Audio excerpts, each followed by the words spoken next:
Hello guys, Trav here, and welcome to my few and far between short review on stuff that I am watching.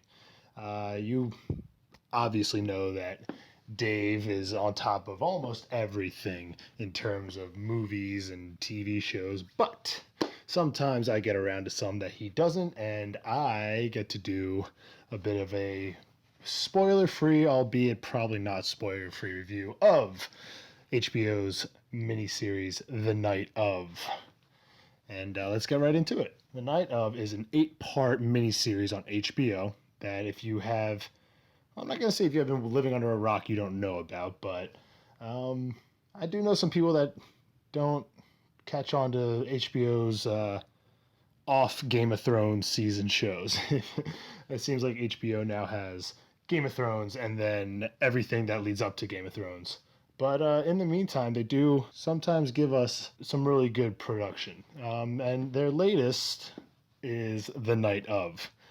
Written by Richard Price and Steven Zalian. It stars Riz Ahmed and John Turturro. John Turturro, I think, is everyone's, hey, I recognize that guy. Some people might know him just from Transformers, but the man's been in quite a bit. But definitely, I think, for the casual crowd, he's the kind of guy you've seen before. Damn, he is good in this one, but we'll get back to him later. The show is as described. After a night of partying with a female stranger, a man wakes up to find her stabbed to death and is charged with her murder. That man, played by Riz Ahmed, is Nazir Khan, and I've never seen this actor before, and in the first couple episodes, you imagine he's just gonna play his part, and give a straight role. But the growth of this actor and more the character in this role, and I've not seen it before, but is really strong. 8 episodes.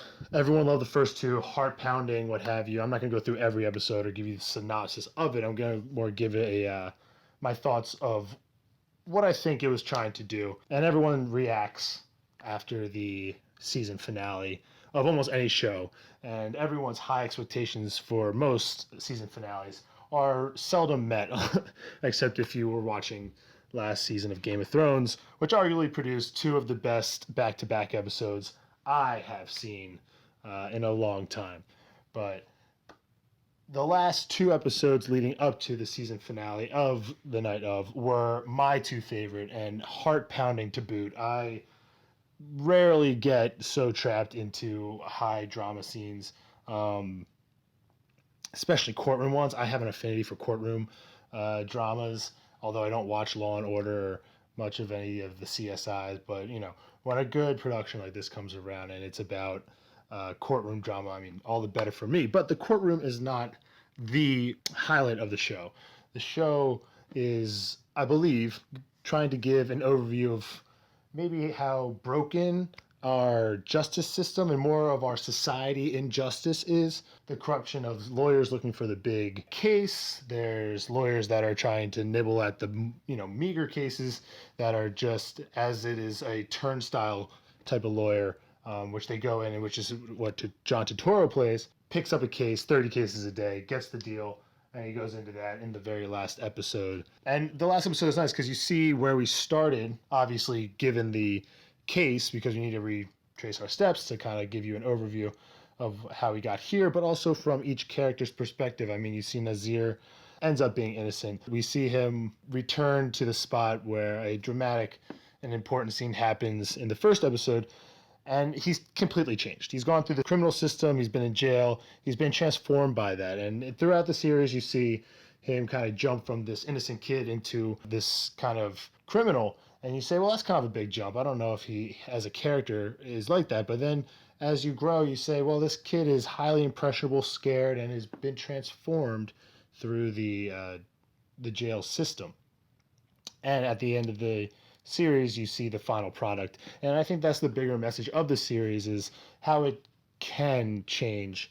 And most likely for a lot of American citizens these days, does change you in the court system. It is not you're in and out. It's you're in and people deliberate, innocent or not. Your life can be drastically changed, which we see more and more often coming out of the news today. So I think this is an important piece that's come out to show that it's not just a case, it's someone's life, and in this case, Nazir's life, where you've taken a prospering kid, not financially, but in respect to his future, tutoring, finally gets to go to a party and is thrown through this nightmarish reality, and outside he's more or less nothing of his old self.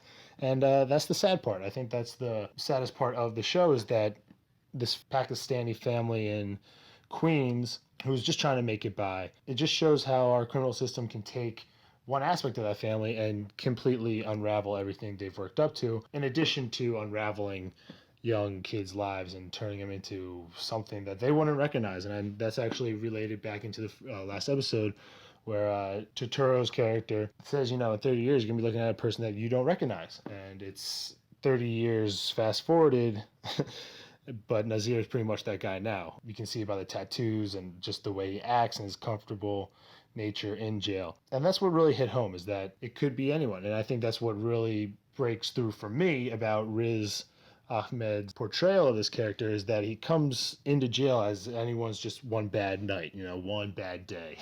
I just watched the Killing Joke, and the message, more or less, that they were trying to portray is that it's one bad day and your life can be radically altered.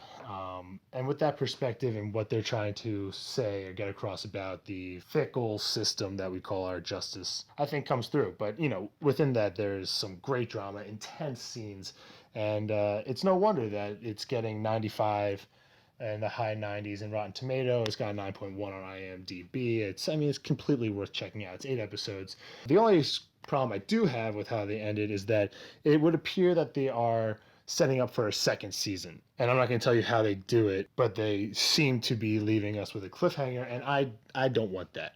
I miss the days where it's just done. And you get that with all types of entertainment now too, especially video games, but that's for another podcast. This one is setting up for a second season, and I don't want it. Although we get a vague understanding of who might have done it, it's not closed case. Anyway, they're setting up for a second season. I wish it was just done and complete, kind of like, and here comes the Fringe hit.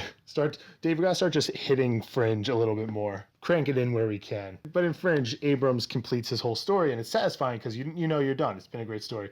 This had that opportunity, whether it was their plan from the start to do that, I'm not sure, but it looks like we're going to get a second season, and I'm going to watch it because I think it's very captivating. If the writers are the same, I just hope they don't fall into the whole True Detective conundrum, where a man worked years and years on one story and then got 4 months to do the second, and arguably it failed to renew the show.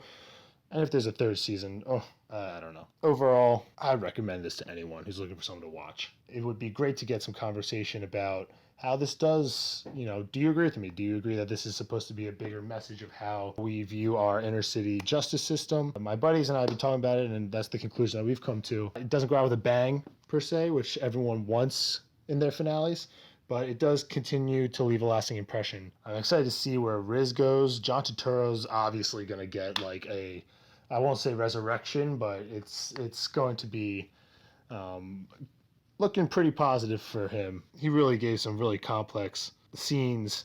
And that being said, and this is to credit to his acting, I'd just watch it. If they came out with the second season of just Turturro getting over eczema, I'd watch the entire thing. Him and a cat, do a small spin-off 80s style theme song. Oh, be fantastic. But guys, if you followed my rant, which are more or less what I'm going to do. I'm a ranter. I deserve to be on radio. Just give me an hour. I'll have one caller and I'll rant the rest. Maybe I'm not worth the radio. But I hope you enjoyed. Please continue to follow us at Entertain Lynx on Instagram. We're on Twitter. We're on YouTube.